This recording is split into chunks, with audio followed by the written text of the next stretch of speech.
This is a Soul Hit production.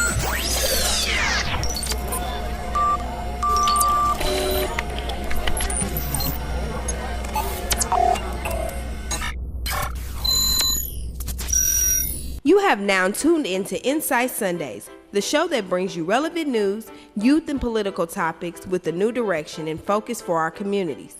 Log in with Facebook and get connected. Here's your host, Adrian Mickens.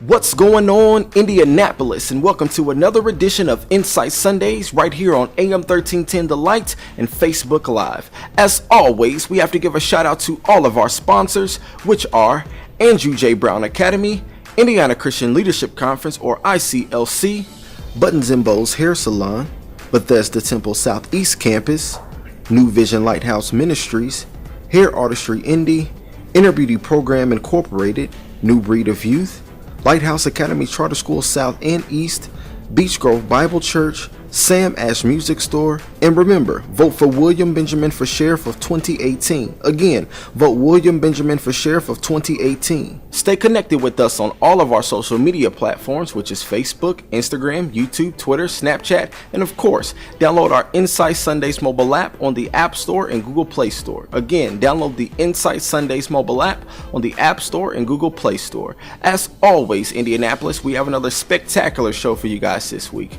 This week, we'll be broadcasting the National Student Walkout Day as we interviewed some staff members and some students about their opinions and thoughts about gun control and school safety. Let's check it out. Hello, Indianapolis, and welcome to another edition of Insight Sundays right here on AM 1310 The Light and Facebook Live. I am your host, Adrian Mickens, and I am here at Indianapolis Lighthouse Charter School with our 6th grade teacher and former family coordinator, Miss Sharenta Johnson. Hi, it's great to be here. Awesome. So, a little bit about what I want to talk about today is the National Walkout Day that was held across the country, definitely here at our school, and what we can do to change the gun laws and also improve school safety. From what you've seen today about the National Walkout Day, what are your thoughts and opinions about the National Walkout as a whole? I actually think it's a good thing for our students to express their views on certain things that are affecting them, whether it's physically, mentally, or spiritually. These things are really happening in the world today. And even though you don't know these people, at some point, you should never be afraid to go to school. So these are going to be our future teachers, our future leaders, our future politicians. So they have a voice as well. As long as it's done peacefully, I don't see anything wrong with it. I think it's a great thing. And, you know, I had said this to someone earlier, a lot of people can't even go to a family function peacefully. So why not allow these students to demonstrate their feelings and what they're against in a peaceful manner? 17 minutes was not a long time. Everybody didn't leave. It didn't hurt anything. And as far as them leaving class, they know the obligation of making up that classwork that they missed or whatever they missed. They're held accountable for that. Yeah. So this is a sound decision that they made themselves, something that they know whether it's not going to be a bad consequence, but the consequence is that I need to make up my work and make sure that I'm on that right track so that I can become one of the future leaders of America. You know, and one thing that you said that really struck out was them walking out in the work aspect. You know, as adults, you know, we just can't walk out of work or, you know, we don't get paid for walking out of work. Right. But in regards to what's going on, do you think that the teenagers and the youth of today have had enough, because they were walking out before the Parkland shooting? They had been walking out. What do you think that their thoughts are now politically? What do you hear as a teacher around, like a buzz around the school about what kids think about what the country is doing, what the state is doing, what schools are doing? What do you think that their thought process is now? Well, I really think our children are afraid. A lot of them come from inner city neighborhoods where they don't feel safe there. And school is a place where they feel like they can be safe. But with the things that's going on around the country, sometimes they're even scared. You know, they're afraid. We had a drill. Some of them knew it was a drill. Some of them didn't. And I could see the look on some of my students' faces. Although they followed my instructions, they did exactly what they were supposed to do. They were not talking. They did exactly what they were supposed to do. But I could see the fear in some of their faces. They could hear people in the hallways and they were just afraid. So in order to be able to take this stance, and I'm glad that it wasn't just one school or two schools. It was nationwide. Yeah, I think that's great for our youth to come together in such a way that promotes such strength for themselves, and not, adults do it all the time. Yeah. Why not let the children have a voice too? They're going to be in our shoes one day. Yeah. I know that you spoke about that there were a lot of different live broadcastings that were going on simultaneously at different schools within the city. What was some of the backlash or rhetoric that you seen that was posted on there? I mean, and don't get me wrong, everybody has their opinions about what they think should happen, should not happen, whether it's gun control, whether it's students walking out. But how do you think that it should be, what do you think should be appropriate to say at a time like this, and what people should probably do to be of more of an assistance to the students? Well, some of the broadcasts that I seen, it was mostly negative, and I was quite shocked by the negative comments that was made. And you don't have to agree with it. That's something that we fought for. Everybody don't have to agree on the same thing. However, your delivery and why you don't is what's important. And a lot of the comments made were either downgrading the students, talking about where their signs are misspelled anyway. They're in an inner city neighborhood. It was just really, really hard reading some of those comments, and then you had a very few here and there saying, leave them alone, it's their right. And then you had some saying, they're children, they don't have a right. And it was just very disturbing to see that these are the people that we walk around every day. And these are their thoughts. And it's just, I don't agree with everything, but it's all in your delivery. If you don't agree, either you could just, pray about it and move on, but you don't have to be so negative and come off as it kind of seemed like they came off as bullying type thing, because if someone did say positive, they came back with a negative. And I've seen something like that too as well, where I've seen I think it was a state official in another state, not in the state of Indiana, who made a reference about students and that their children, they don't run government, we run government. As well as I've seen some different things based upon what you said too as well. And then we know as parents and as administrators, as teachers, as all of this, that there has to be a dividing line between cordial friendship with students and then being a teacher and being a student and having that dividing line. So where do you think that the teenagers and young people of today's voice matters, and where it possibly, I wouldn't say should not matter, but where the line crosses? I absolutely think that their voice matters, because what happened when I was their age is not the things that's happening now. Yep. I could go outside and play and go home when the street lights was on. And these days you can't. As soon as you get off that bus, you're in the house because you're afraid to go out in the streets. These things are going to affect them. And one day they'll be our age. At some point, things has to change. And right now, everything is changing for the worse. Who says it can't change back around for the better? Who says that? But if we're not listening to them and we keep putting them with their children, they don't have a thought process, then that's what they're going to grow up to be, is grown children without a thought process, instead of mature young adults who's ready to take over this country and lead it and do positive things in the community and for families and for schools and for education, and people who are going to speak up for the things that are right or wrong. If we keep downplaying what these children have in their heart and in their souls, then we're not giving them that opportunity to blossom into who they can really become. After great stuff too. After the Parkland shooting, have you seen any behavioral or mindset changes or mood changes from the students in regards to things that they may want to see within their own school, their own state, in regards to changing for school safety? Well, I know in my classroom we actually talked about it. A lot of the students, they were just like, we can't believe this is happening. And I expressed to them, this is not the first time. You never know when it happens. So it seems like that they talk amongst themselves more. You know, it used to be a click here and click there and click there, and now they all kind of communicate with each other, and they talk about the things they watch on the news. We're not the only people who watch news; that our kids hear about it, and through social media, they're exposed to it anyway. So why not have a conversation with them about what's going on in the world today? So even after we did our drill, and that's actually when I found out some of the students did not know that it was a drill, you know, we talked about it some more, and they had a lot of questions. So what happens if, what do we do if, you know, and my co-teacher and I, we just had a lot of answers for them. We answered everything they wanted to know. So at least I know with that small group of students that I had, that those students feel safe coming to school, you know, and so the conversation has to be had. We can't hide behind those doors and curtains.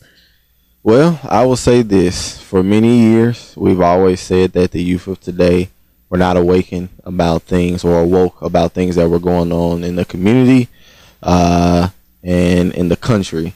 I think that ship has sailed. I think they are wide awake. Yes. They're taking great strides and great steps to make sure that their voice is heard. And there's so many of them now, they don't even need a megaphone anymore. Hello, my name is Crystal Hines of the Inner Beauty Program, where I'm the founder and president. We have been enriching and inspiring and empowering youth ages 8 to 18 since 2002. Our original purpose of the program is to have girls focus on their inner attributes in a world where the outer appearance is the focal point.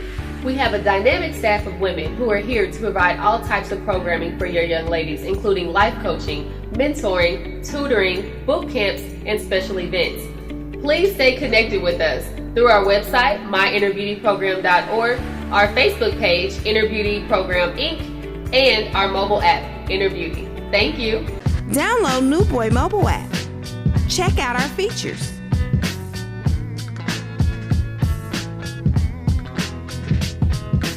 Comprehensive homepage. Scheduled events.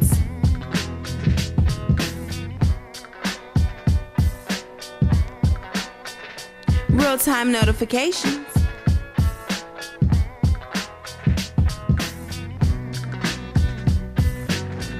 Latest news.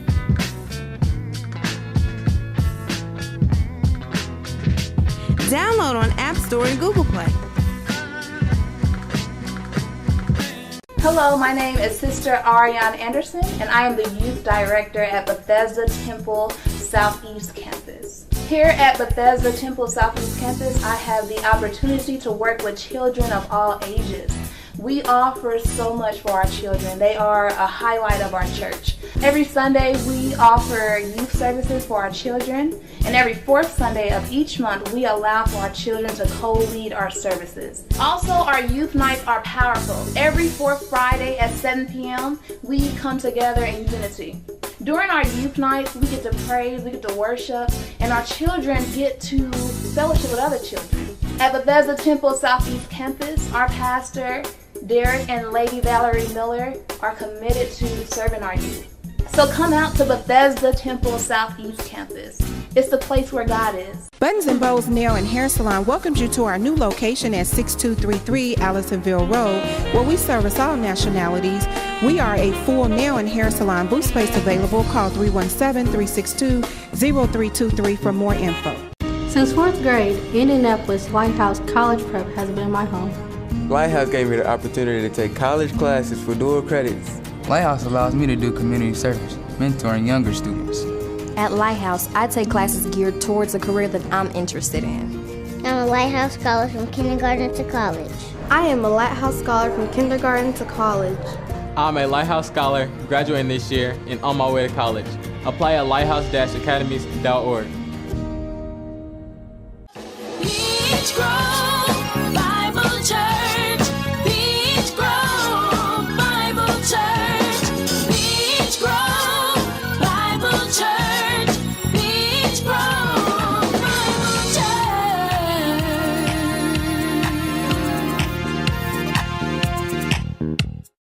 During the last 5 years, National Heritage Academies ranked in the top 25% of U.S. schools for academic growth. I'm learning learning a lot. We want you to have academic success, but we want you to have emotional success. They teach me to be a good person. My children feel very safe. That's why 92% of our parents recommend us. We are in the business of producing excellent human beings. That's our legacy to the world.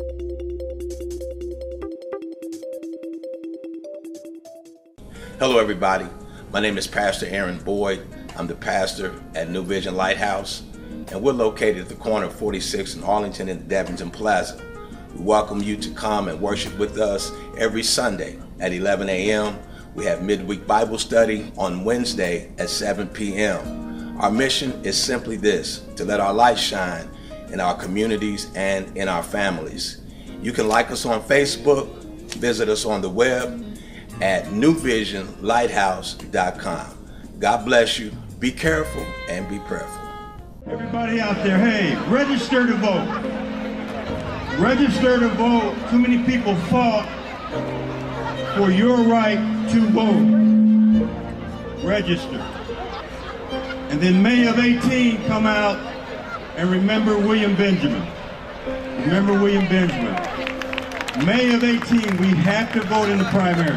Amp, I appreciate you, man. Thank you for this. Thank you for this opportunity. Thank you. I just got the best deal on my new guitar at Sam Ash. I always get advice I can trust. I got it in time for my gig. The coolest selection of music and sound gear, always at the guaranteed lowest prices. Sam Ash, the real deal. So Jacob, for the National Walkout Day, what is your thoughts about that? What would you do differently that you and your peers have talked about? Honestly, if I was like a state official, I would make it a law that people can't have guns near or around a school like 25 feet because it would be putting them in danger, whether it's like me, like a random person, like their gun trying to shoot, or like a person like stealing another person's gun and trying to shoot the people in the school. Now, and I know a lot of people are harping on assault rifles more so than anything than the general handgun. What are your thoughts about an assault rifle versus a handgun? Because a life is a life and a death is a death. Either way, it's a gun. It could still kill somebody, but like an assault rifle could kill more people at like a certain time. So I feel like, yeah, an assault rifle would be worse to have around, but I'm talking about like broad any gun period. Yeah. Since the Parkland shooting, have there been any like procedural changings that you guys have done here at the school to increase the safety? Yeah, we actually started practicing like if there was a school shooter inside classrooms, and that was like the first time we've ever done anything like that. Okay. Well, let me ask you this question here, because I know from past shootings up until now, what are the procedural changes? Just some step-by-step, a little of the step-by-step process that you've seen have that is different about the protection of everybody. So if someone tries coming into our school, they can't walk into our main office. They have to stop at a window. And then the front desk lady, she also like texts an administrator and lets them know. Or the strangers just can't walk in like they used to anymore. Correct. So, and based upon that versus other school, because I know that you are in the tech program, correct? Yeah. And what are you doing with the tech program? I'm in dental careers. All right. So congratulations to you as well. It's a good field to be in. As you see versus upon other schools here in the city versus the school that you're at, not a knock to the others, but do you see like a change in procedures from one school to another that you guys have improved upon that other schools may need to catch up on? Yeah, like at our school we're more secure, but like at tech, every door, like in every building, there's like one door that's always left open and unlocked for other students how like started to class. And it's more, I would say, open for attack, unlike our schoolers. And see, it's little things like that if you think about it in retrospect, if you report something like that early enough, maybe the school department heads will be able to fix that issue. I think a lot of times we sweep stuff under the rug because we don't want a militant environment or to feel like, it's a school, a gun-free zone, as they say. But we live in a time where that's just not the case, and we need to have more safety precautions as a whole. Let me ask you this question too as well. With the Parkland shooting, there's been lots of other shootings before that. Why do you think that this one has caused a national outcry? Because in 2018, that was the 17th shooting, like, so far. And I feel like it was bigger because, like, the shooter, he blended in with everybody. Like, he easily escaped from the school, and, like, he didn't get arrested at the school. He got arrested at his home. So schools are trying to make it, like, safer for students in case, like, another student tries to blend in with the rest of the students. I see. Do you think that, I know a lot of the times when these shootings happen, the way that it's always pinpointed is called mental illness. So do you think mental illness plays a factor, or do you think that it is a standpoint of a student is just discouraged or student is angry about something? What are your thoughts about the mental illness portion? I don't believe that mental illness has anything to do with that. I just feel like the student's angry enough to take it out on other students, and that's where, like, you might be mad or angry about something, and then they take it out on other students that possibly had nothing to do with it. But it always seems to be mental illness. I don't ever believe it's mental illness. Right here at the School of Lighthouse, to prevent things like that before anything happens, do you guys have, especially with the CPA wing, do you guys have great staff members that you know that you can talk to, or counselors that you can talk to and confide into? Yeah, I personally talk to 2 teachers on a daily basis. Like, if I ever had a problem or issue with another person, or, like, in my personal life, I always talk to those 2 teachers. Okay, all right. That's awesome too as well. And again, I want to ask this question. If you could create a specific law for guns, what would you do to protect not only just, because it's more than just school. I mean, this is just a homicide outcry too as well, from just one-on-one shootings or massive shootings that happens as a whole, meaning like schools or other places like movie theaters, different things like that occur. What would you do to create a law that you think that would work for not only just your peers, but everybody as a whole? I would make sure that, like, guns aren't permitted around, like, 20 feet around the building, and I would make sure that law is enforced by, like, upping security up. And that's any building, more than just school. That's any building. Any building. So, and I'm just picking your brain here. How would you do that at a movie theater? At a movie theater, like, make sure, so first have security guards and a metal detector. So then, like, if you walked in, they could see the gun, or they, like, when you go through the metal detector, it'll detect the gun.